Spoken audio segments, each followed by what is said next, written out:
La excelencia superlativa del Espíritu Santo. Un sermón predicado la mañana del domingo 12 de junio de 1864 por Charles Haddon Spurgeon en el Tabernáculo Metropolitano, Newington, Londres. Pero yo os digo la verdad, os conviene que yo me vaya, porque si no me fuese, el Consolador no vendría a vosotros, mas si me fuere os lo enviaré. Juan capítulo 16 y versículo 7. Los santos de Dios pueden estimar sus pérdidas como ganancias mayores con toda razón. Las adversidades de los creyentes ministran a su prosperidad en gran manera. Aunque nosotros sabemos esto, sin embargo, por la debilidad de la carne, temblamos ante las aflicciones que enriquecen el alma y tememos contemplar los negros barcos que nos traen esos cargamentos de oro como tesoro. Cuando el Espíritu Santo santifica el horno, el fuego refina nuestro oro y consume nuestra escoria. Sin embargo, al torpe mineral de nuestra naturaleza le desagradan los carbones ardientes, prefiriendo permanecer enterrado en las oscuras minas de la tierra. Nosotros actuamos como los niños necios que lloran porque se les da órdenes que tomen la medicina que sanará sus enfermedades. Sin embargo, nuestro Salvador, lleno de gracia, nos ama demasiado sabiamente como para evitarnos el problema en razón de nuestros temores infantiles. Él ve anticipadamente el bien que nos proporcionarán nuestras aflicciones y por tanto nos sume en ellas, motivado por su sabiduría y verdadero afecto. Para estos primeros apóstoles era un problema muy grave perder a su maestro y amigo. La tristeza invadía sus corazones al pensar que él partía, pero sin embargo su partida les proporcionaría la grandísima bendición del Espíritu Santo. Por esta razón, ni sus súplicas ni sus lágrimas podían impedir la temida separación. Cristo no iba a gratificar sus deseos a cuenta de un costo muy grande, como era la retención del Espíritu. A pesar que los apóstoles se dolían tanto con esa prueba tan severa, Jesús no permanecería con ellos porque su partida era conveniente en grado sumo. Amados hermanos, nosotros debemos esperar ser objeto de esa misma disciplina amorosa. Sepamos que vamos a perder condiciones felices y gozos selectos cuando Jesús sabe que la pérdida nos beneficiará más que el gozo. Dios ha dado dos grandes dones a su pueblo. Primero nos dio a su Hijo, segundo nos dio a su Espíritu.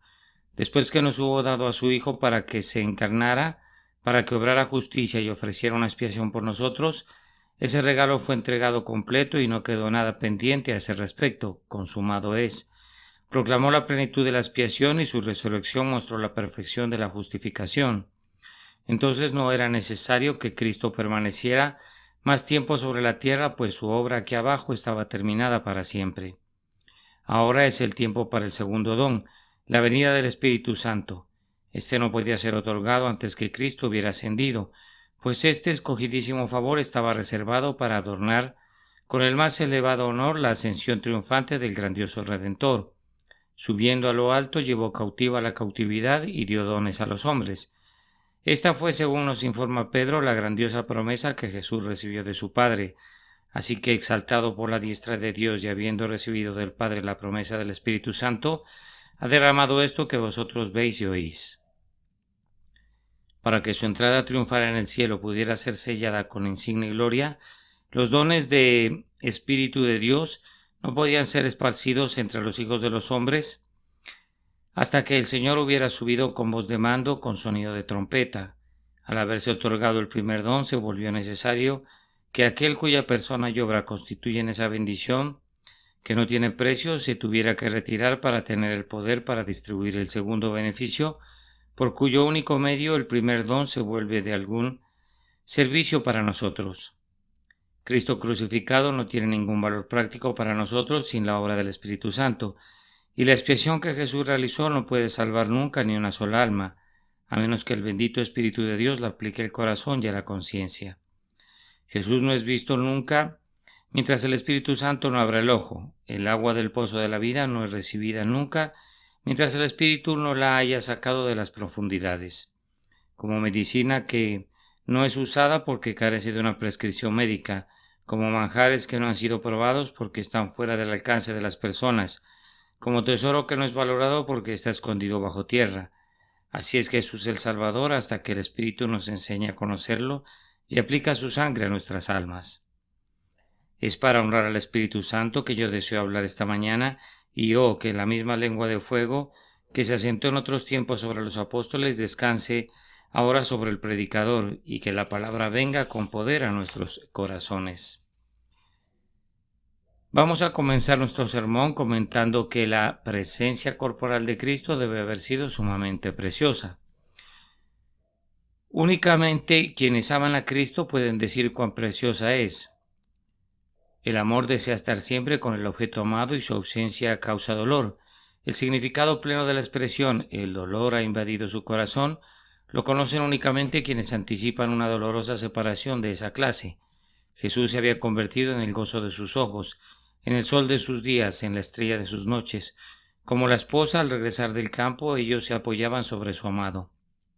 Eran como niños pequeñitos, y ahora que su Dios y Señor se iba, ellos se quedaban como huérfanos. Hacían bien en sentir mucha tristeza de corazón. Hay tanto amor, hay tanto dolor. Cuando el objeto del amor se va, juzguen ustedes, hermanos míos, el gozo que la presencia corporal de Cristo nos daría esta mañana, y luego ustedes podrán decir cuán preciosa debe ser.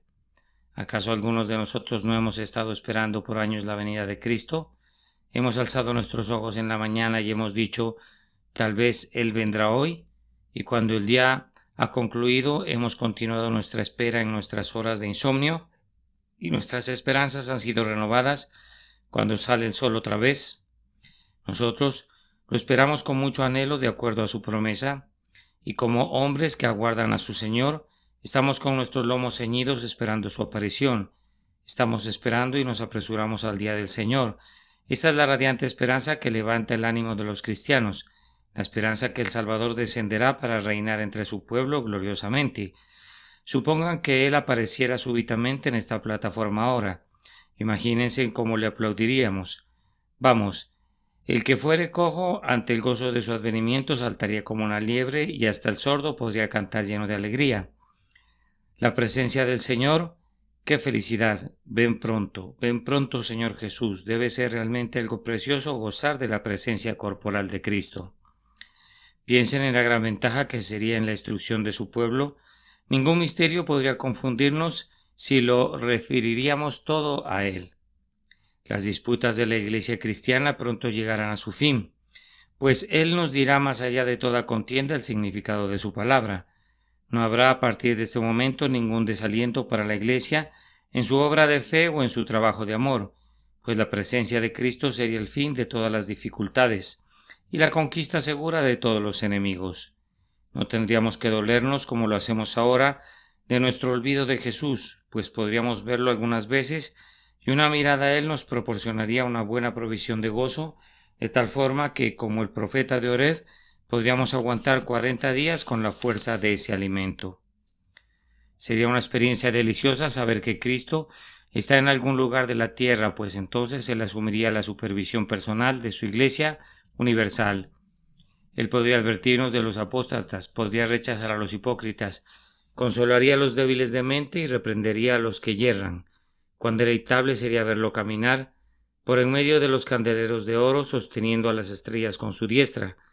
Entonces las iglesias no necesitarían ser subdivididas ni fracturadas por causa de perversas pasiones. Cristo crearía la unidad.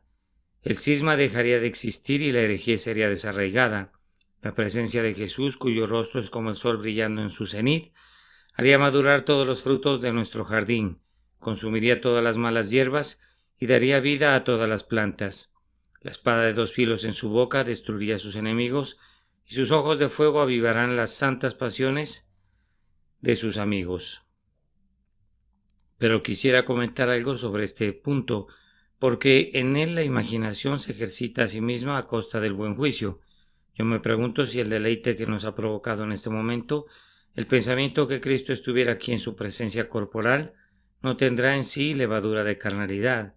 Yo me pregunto si la Iglesia está ya preparada para gozar de la presencia corporal de su Salvador, sin caer en error al conocerlo según la carne. Puede ser que se necesiten siglos de educación antes que la Iglesia esté preparada para ver otra vez a su Salvador en la carne, sobre la tierra, porque yo veo en mí mismo y yo supongo que sucede lo mismo con ustedes. que mucho del deleite que yo espero que me vendrá de la compañía de Cristo es conforme a lo que ven los ojos y al juicio de la mente, y la vista siempre es la marca y el símbolo de la carne. Sin embargo, abandonando este punto, venimos ahora al segundo, que es que la presencia del Consolador, como la tenemos en la tierra, es mucho mejor que la presencia corporal de Cristo. Nos hemos imaginado que la presencia corporal de Cristo nos traería mucha bendición y nos conferiría innumerables beneficios, pero de acuerdo a nuestro texto, la presencia del Espíritu Santo que obra en la Iglesia es más conveniente para ella. Pienso que esto les quedará muy claro si lo consideran por un momento, que la presencia corporal de Cristo en la tierra, independientemente de cuán buena pueda ser para la Iglesia, implicaría muchos inconvenientes en nuestra presente condición, inconvenientes que son evitados por su presencia a través del Espíritu Santo. Cristo, siendo verdaderamente hombre, en cuanto a su humanidad debería habitar en un cierto lugar, y para poder ir a Cristo sería necesario que nosotros viajáramos a su lugar de residencia. Conciban a todos los hombres forzados a viajar desde los confines de la tierra para visitar al Señor Jesucristo, que habitaría en el monte de Sión o en la ciudad de Jerusalén. ¿Qué viaje tan largo sería ese para quienes viven en los últimos rincones del mundo? Indudablemente ellos se embarcarían con gozo en ese viaje y con la paz sería universal, y la pobreza estaría erradicada. Los hombres no tendrían ninguna restricción para hacer un viaje así, todos podrían realizarlo. Sin embargo, como no todos vivirían allí donde podrían ver a Cristo cada mañana, tendrían que contentarse con darle una mirada de vez en cuando.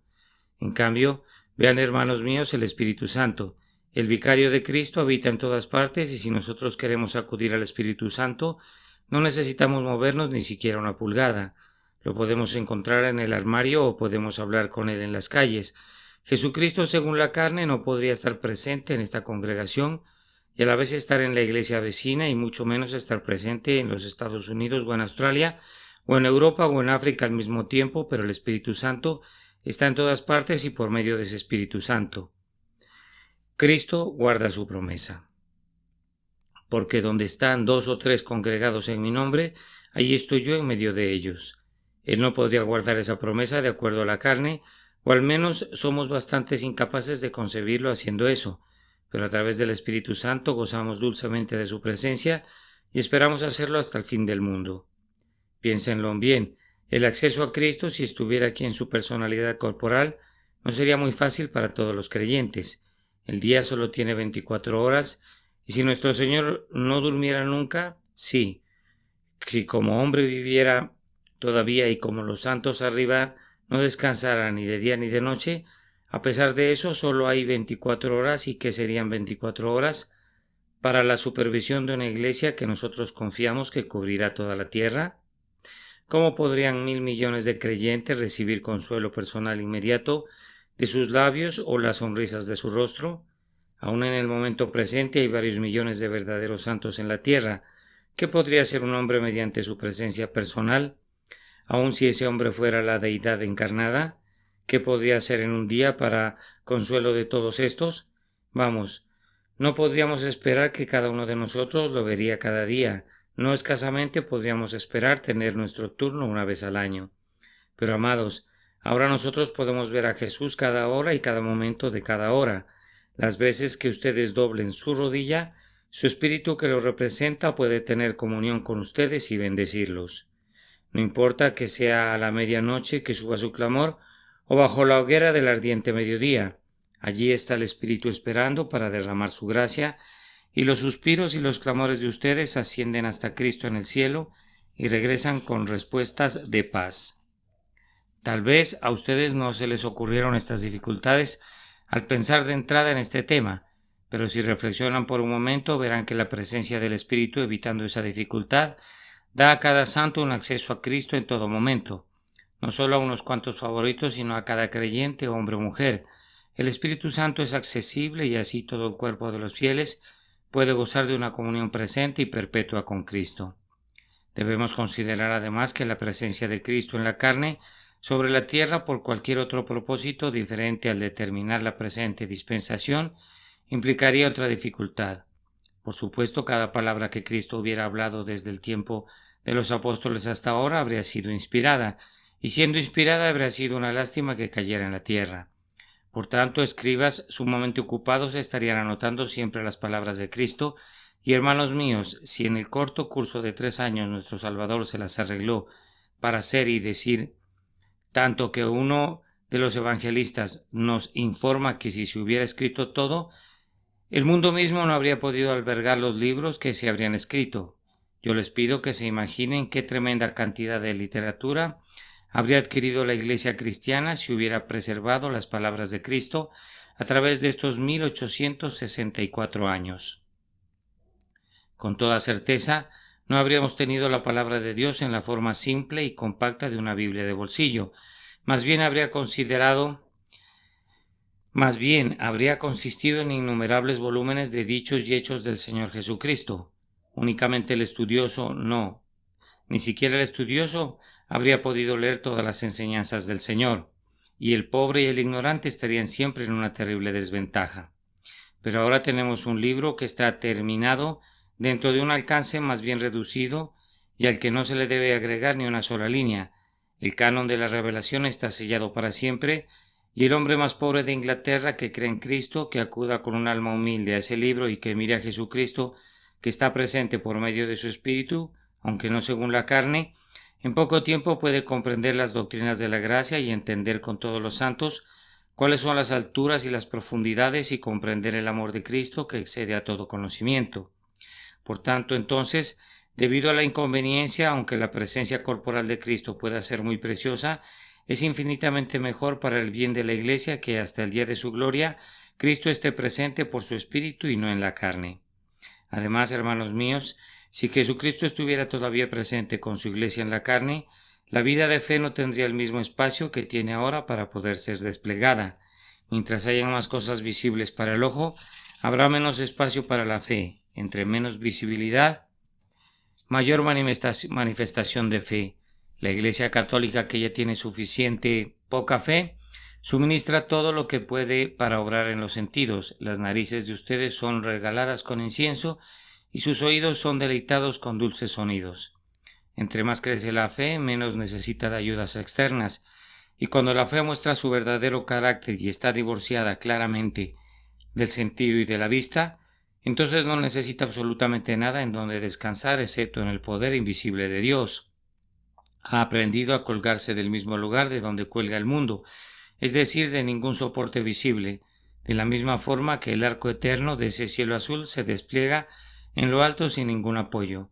Así la fe descansa sobre los pilares invisibles de la verdad y de la fidelidad de Dios y no necesita nada que la cimiente o la apuntale.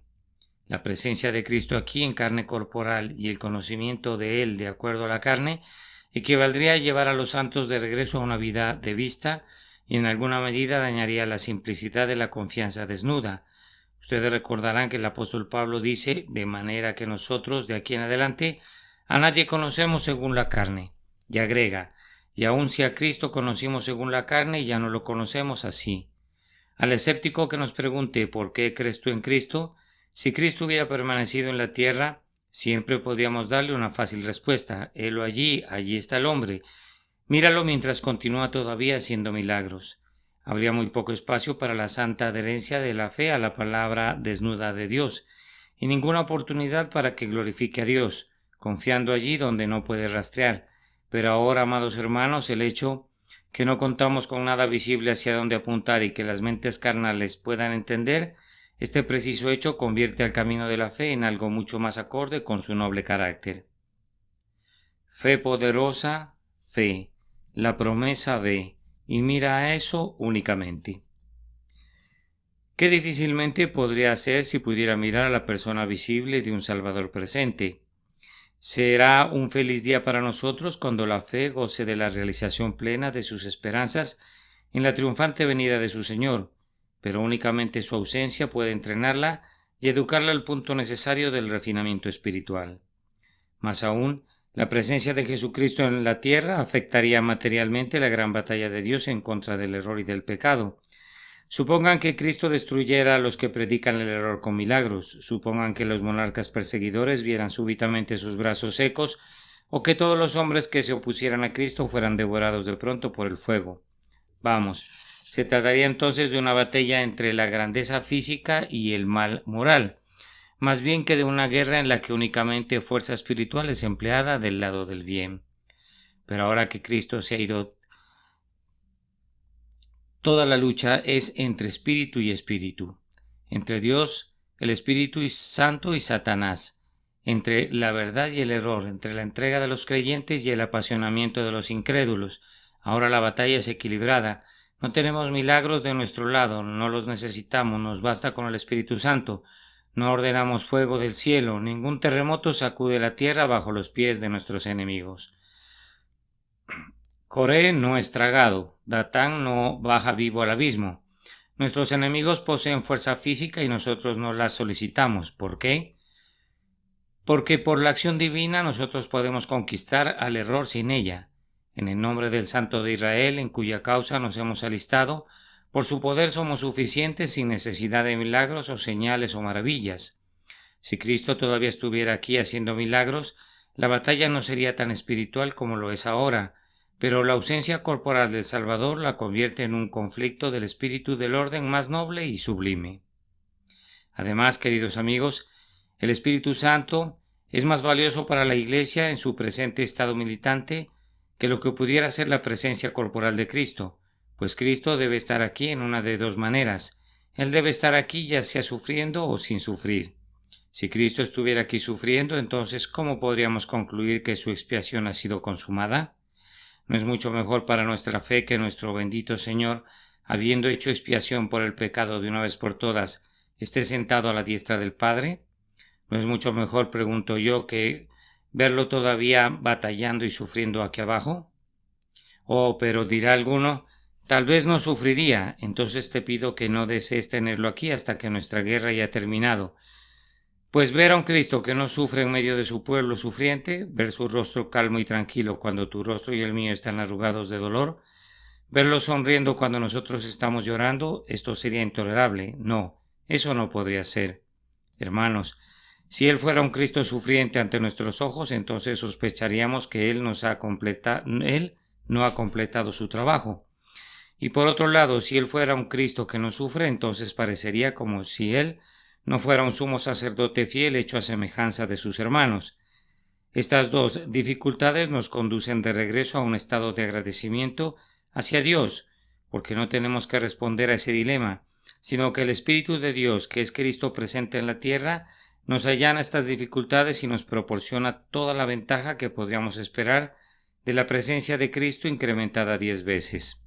Solamente una observación adicional, que la presencia personal de Cristo, por mucho que la tengamos muy en alto, no produjo muy grandes resultados en sus discípulos hasta que el Espíritu fue derramado de lo alto. Cristo era su maestro. ¿Cuánto aprendieron ellos? Bueno, allí tenemos a Felipe. Cristo tiene que decirle, ¿tanto tiempo hace que estoy con vosotros y no me has conocido, Felipe? Ellos estaban confundidos con preguntas que ahora pueden ser respondidas por niños pequeñitos. Ustedes pueden ver que al final de su curso de entrenamiento de 3 años con Cristo, no habían alcanzado sino un limitado progreso. Cristo no era únicamente su maestro, sino también su consolador. Sin embargo, con cuánta frecuencia Cristo no pudo consolarlos por causa de su incredulidad. Después que él hubo pronunciado ese deleitable discurso que hemos estado leyendo, los encontró dormidos, embargados por la tristeza. En este capítulo, cuando está intentando consolarlos, él agrega antes, porque os he dicho estas cosas, tristeza ha llenado vuestro corazón. La intención de Cristo era nutrir las gracias de sus discípulos, pero ¿dónde estaban esas gracias? Aquí tenemos a Pedro. Él ni siquiera tiene la gracia del valor ni de la consistencia, sino que niega al Señor mientras el resto de ellos lo abandonan y huyen. Ni siquiera el Espíritu de Cristo había sido infundido en ellos. Su celo no había sido moderado por el amor, pues querían que el fuego del cielo consumiera a sus adversarios, y Pedro sacó una espada para cortar la oreja del siervo del sumo sacerdote. Ellos conocían escasamente las verdades que su Señor les había enseñado y estaban muy lejos de absorber su espíritu celestial. Inclusive sus dones eran muy débiles. Es cierto que una vez hicieron milagros y predicaron, pero ¿con qué éxito lo hicieron? ¿Acaso han escuchado alguna vez que Pedro ganó 3,000 pecadores por medio de un sermón? No fue sino hasta que después que el Espíritu Santo vino, descubren que alguno de ellos es capaz de edificar a otros y construir la iglesia de Cristo. No, el ministerio de nuestro Señor Jesucristo, considerado únicamente en relación a sus frutos inmediatos, no fue comparable a los ministerios que se dieron después que descendió el Espíritu. A lo suyo vino, y los suyos no le recibieron. Su grandiosa obra como Redentor fue un triunfo completo de principio a fin, pero como Maestro, puesto que el Espíritu de Dios estaba únicamente sobre él y no sobre el pueblo, sus palabras fueron rechazadas, sus súplicas fueron despreciadas, sus advertencias no fueron escuchadas por la gran multitud de personas. La poderosa bendición vino cuando se cumplieron las palabras de Joel, y después de esto derramaré mi espíritu sobre toda carne, y profetizarán vuestros hijos y vuestras hijas, vuestros ancianos soñarán sueños y vuestros jóvenes verán visiones, y también sobre los siervos y sobre las siervas derramaré mi espíritu en aquellos días. Esa era la bendición, y una bendición que nos atrevemos a decirlo otra vez era tan rica y tan rara que ciertamente era conveniente que Jesucristo se fuera para que el Espíritu Santo descendiera. Ahora prosigo al tercer punto del tema y lo haré brevemente. Hemos llegado hasta aquí, que admitimos que la presencia de Cristo es preciosa, pero la presencia del Espíritu Santo se muestra muy claramente como de mayor valor práctico para la Iglesia de Dios que la presencia corporal del Señor Jesucristo. Avancemos entonces al tercer punto, que la presencia del Consolador es superlativamente valiosa. Podemos concluir esto por los efectos que se vieron el día de Pentecostés. En el día de Pentecostés el toque arrebato sonó la alarma celestial. Los soldados no estaban bien preparados para eso. Constituían una minúscula banda y tenían solamente esta virtud, que se contentaban con esperar hasta que les fuera dado poder. Estaban sentados quietos en el aposento de arriba. Un sonido poderoso se escucha a través de toda Jerusalén. El poderoso torbellino continúa su viaje hasta que alcanza el lugar elegido. Llena el lugar donde ellos permanecen sentados. Aquí encontramos un presagio de lo que el Espíritu de Dios será para la Iglesia. Vendrá misteriosamente sobre la Iglesia de acuerdo a la voluntad soberana de Dios, pero cuando venga como el viento, será para purgar la atmósfera moral y para avivar el pulso de todos los que tienen respiración espiritual. Esta es ciertamente una bendición, un beneficio que la Iglesia necesita grandemente. Yo quisiera que este recio viento que sopla viniera sobre la Iglesia con una fuerza irresistible, arrastrando todo lo que encuentra, la fuerza de la verdad, pero aún más que eso, la fuerza de Dios introduciendo la verdad en los corazones y en la conciencia de los hombres. Yo quisiera que ustedes y yo pudiéramos respirar este viento y recibir su influencia que da vigor para que podamos ser convertidos en campeones de Dios y de su verdad, o que pudiera llevarse nuestras nieblas de duda y las nubes de error. Ven, viento sagrado, Inglaterra te necesita, la tierra entera requiere de ti, las exhalaciones malolientes que proliferan en esta calma mortal desaparecerían si tus rayos divinos iluminaran al mundo y conmovieran la atmósfera moral. Ven, Espíritu Santo, ven, no podemos hacer nada sin ti, pero si tenemos tu viento, nosotros desplegamos nuestras velas y aceleramos nuestro curso hacia la gloria. Además, el Espíritu vino como fuego, una lluvia de fuego acompañaba al recio viento que soplaba. ¡Qué bendición es esto para la Iglesia! La Iglesia necesita fuego para avivar a sus ministros, para dar celo y energía a todos sus miembros. Teniendo este fuego, la Iglesia arde en su camino al éxito. El mundo la enfrenta con fuego hecho con gavillas de leña, pero ella confronta al mundo con el fuego de espíritus encendidos y almas que arden con el amor de Jesucristo. Ella no confía en el ingenio ni en la elocuencia, ni en la sabiduría de sus predicadores, sino en el fuego divino que los cubre de energía. Sabe que los hombres son irresistibles cuando están llenos del consagrado entusiasmo enviado por Dios. Por lo tanto, ella confía en esto y su petición es: ven, fuego santo, habita en nuestros pastores y maestros. Descansa sobre cada uno de nosotros. Este fuego es una bendición que Cristo no nos trajo en persona, pero que ahora da a la Iglesia a través de su Espíritu. Y luego de esa lluvia de fuego descendieron unas lenguas. Esto también es el privilegio de la Iglesia. Cuando el Señor dio a los apóstoles diversas lenguas, es como si les hubiera dado las llaves de varios reinos. Vayan, les dijo, Judea no es mi único dominio, vayan y abran las puertas de cada imperio. Aquí están las llaves, ustedes pueden hablar cualquier idioma. Queridos amigos, aunque no podamos hablar con cada individuo en su propio idioma, sin embargo, tenemos las llaves de todo el mundo sujetadas a nuestro cinturón si tenemos al Espíritu de Dios con nosotros. Ustedes tienen las llaves que abren los corazones humanos si el Espíritu de Dios habla por medio de ustedes. Yo tengo hoy las llaves de los corazones de multitudes de personas aquí presentes si el Espíritu Santo quiere usarlas. Hay una eficacia en el Evangelio que es poco imaginada por quienes se refieren a él como locura de hombres, cuando el Espíritu está con nosotros. Yo estoy persuadido que los resultados que han seguido al ministerio durante nuestra vida son triviales e insignificantes, comparados con lo que serían si el Espíritu de Dios estuviera trabajando con más poder en medio de nosotros. No hay ninguna razón en la naturaleza del Evangelio o en el poder del Espíritu por el cual no se convierta una congregación entera con la predicación de un sermón. No hay ninguna razón en la naturaleza de Dios por la cual no pueda nacer una nación en un día y por la cual en un periodo de 12 meses una docena de ministros que predicaran a lo largo del mundo no pudieran ser el instrumento para la conversión de cada elegido hijo de Adán a un conocimiento de la verdad. El Espíritu de Dios es perfectamente irresistible cuando extiende todo su poder. Su potencia es tan divinamente omnipotente que al instante que sale la obra es completada. El grandioso evento profético vemos ocurrió en el día de Pentecostés. El éxito alcanzado fue únicamente el correspondiente a los primeros frutos. Pentecostés no es la cosecha. Hemos estado acostumbrados a ver a Pentecostés como un despliegue grande y maravilloso del poder divino que no podrá ser igualado en los tiempos modernos. Hermanos, va a ser superado. Yo no estoy parado sobre Pentecostés como sobre una montaña muy alta, preguntándome a qué altura estoy, sino que miro a Pentecostés como un pequeño monte que está surgiendo, desde el cual veré montañas mucho más altas en la lejanía. No veo a Pentecostés como el fin de la cosecha, con los graneros llenos de gavillas, no, sino como una ofrenda de la primera gavilla ante el altar de Dios. Ustedes deben esperar mayores cosas, oren pidiendo mayores cosas, anhelen mayores cosas. He aquí nuestra Inglaterra sumida en una impasible ignorancia del Evangelio. Como la carga de una pesadilla sobre su pecho tiene la regeneración bautismal, que es apoyada por una horda de sacerdotes, ya sea porque creen en ese dogma o porque mantienen sus beneficios y se suscriben a esa mentira.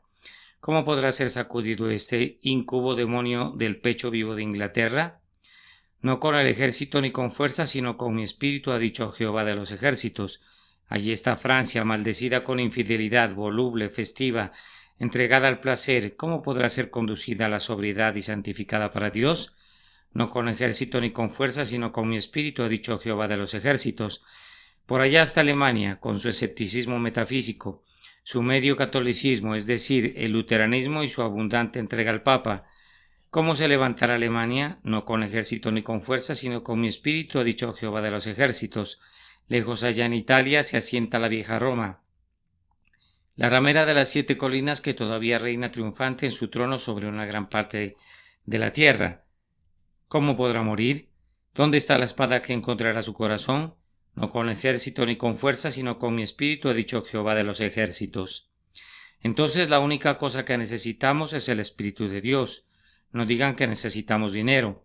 Lo tendremos muy pronto cuando el Espíritu toque los corazones de los hombres. No digan que necesitamos edificios, iglesias, construcciones. Todo esto puede servir de ayuda, pero la principal necesidad de la iglesia es el Espíritu y hombres en los que el Espíritu pueda ser derramado. Si antes de morir yo pudiera decir únicamente una oración, sería esta: Señor, envía a tu iglesia hombres llenos del Espíritu Santo y de fuego. Denle a cualquier denominación hombres así, y su progreso será poderoso. Quiten esos hombres, envíenles graduados universitarios de gran refinamiento y profundo conocimiento, pero con poco fuego y con poca gracia, perros sordos que no pueden ladrar, y muy pronto esa denominación irá en declive. Dejen que venga el Espíritu y el predicador podrá ser rústico, simple, rudo, sin modales, pero estando el Espíritu sobre él, ninguno de sus adversarios prevalecerá. Su palabra tendrá el poder de sacudir las puertas del infierno. Amados hermanos, ¿acaso no dije algo bueno cuando afirmé que el Espíritu de Dios es de superlativa importancia para la Iglesia y que el día de Pentecostés parece decirnos precisamente eso? Recuerden, hermanos, y aquí tenemos otro pensamiento que debería lograr que el Espíritu sea algo muy querido para ustedes, que sin el Espíritu Santo nada bueno pudo venir o vendrá jamás a cualquiera de sus corazones. Ningún suspiro de penitencia, ningún clamor de fe, ninguna mirada de amor, ninguna lágrima de santa tristeza. El corazón de ustedes no podría palpitar nunca con divina vida. Excepto por medio del Espíritu, ustedes son incapaces del menor grado de emoción espiritual.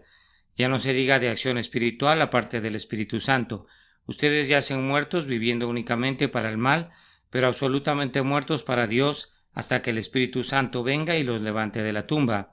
Hoy no hay nada bueno en ti, hermano mío, que no haya sido puesto allí. Las flores de Cristo son todas exóticas. Yo sé que en mí, esto es, en mi carne, no mora el bien. ¿Quién hará limpio a lo inmundo? Nadie. Todo debe venir de Cristo, y Cristo no le da nada a los hombres excepto a través del Espíritu de toda gracia. Valoren entonces al Espíritu como el conducto de todo bien que viene a ustedes. Y además, nada bueno puede salir de ustedes aparte del Espíritu, aunque esté en ustedes. Sin embargo, yace dormido excepto que Dios produzca en ustedes así el querer como el hacer por su buena voluntad.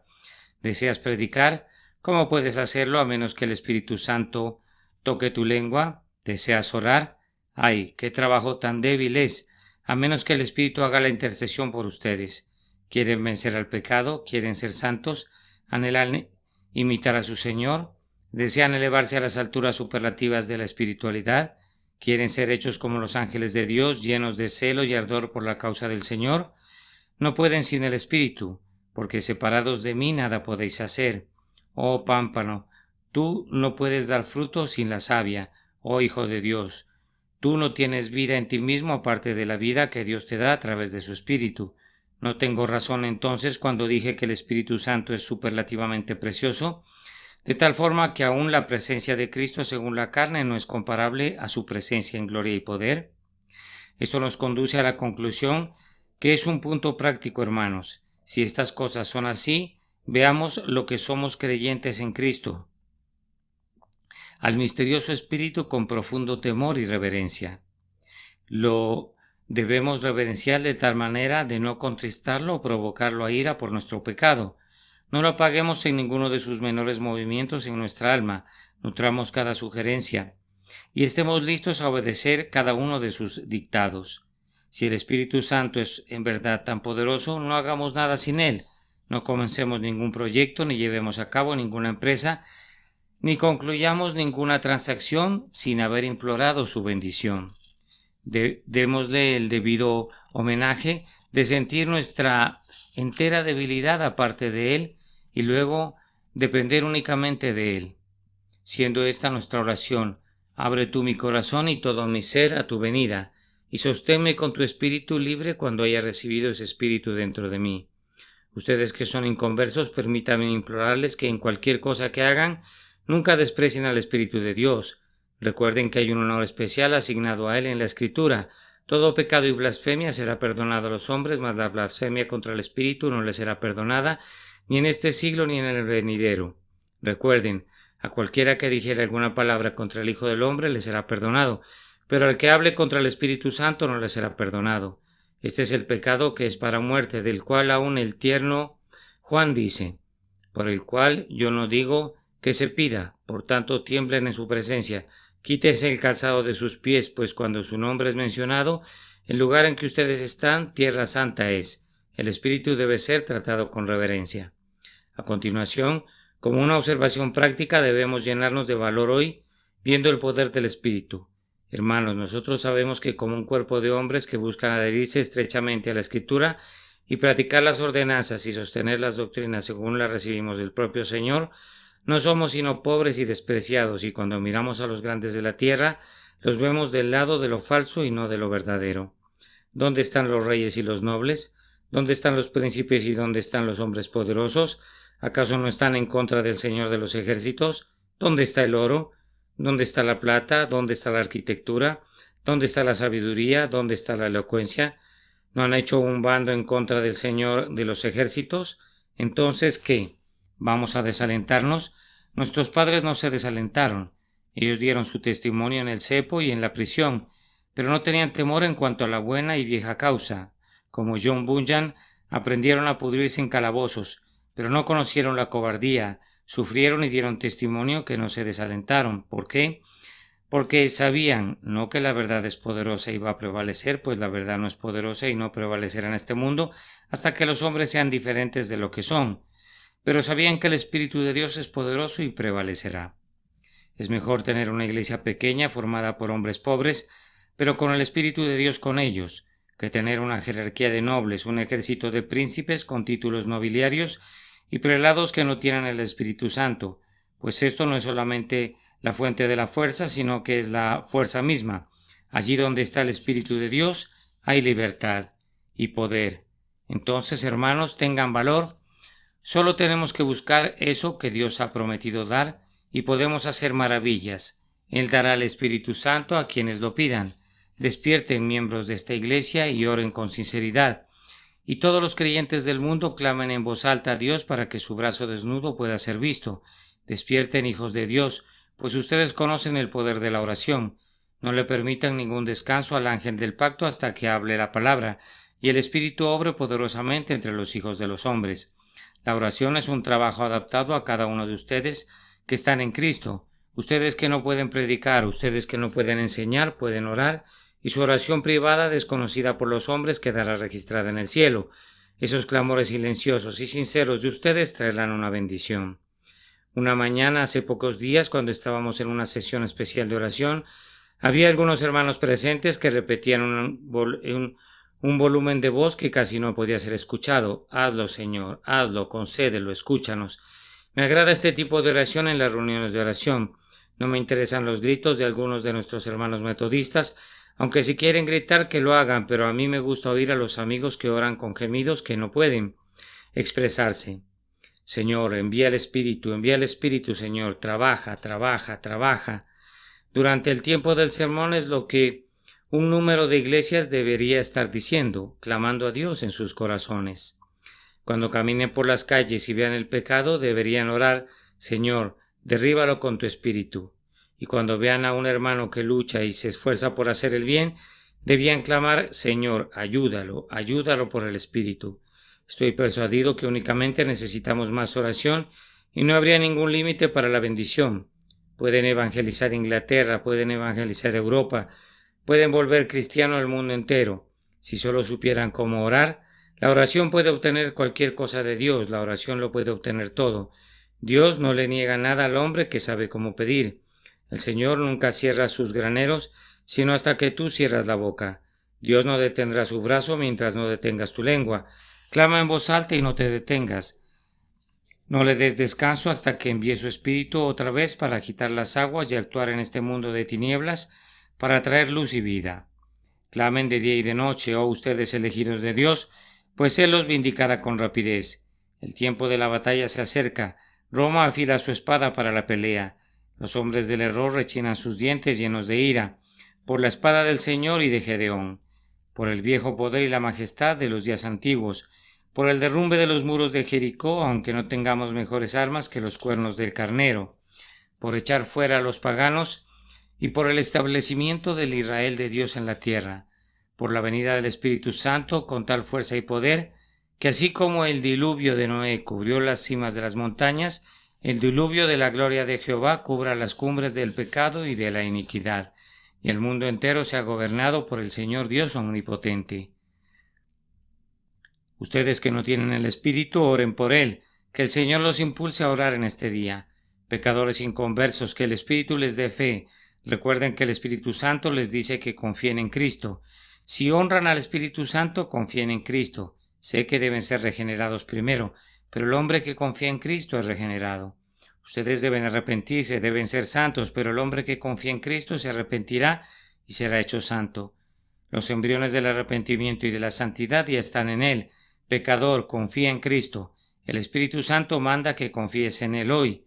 Que Él te conduzca a confiar en Cristo y Él tendrá la gloria por siempre. Amén.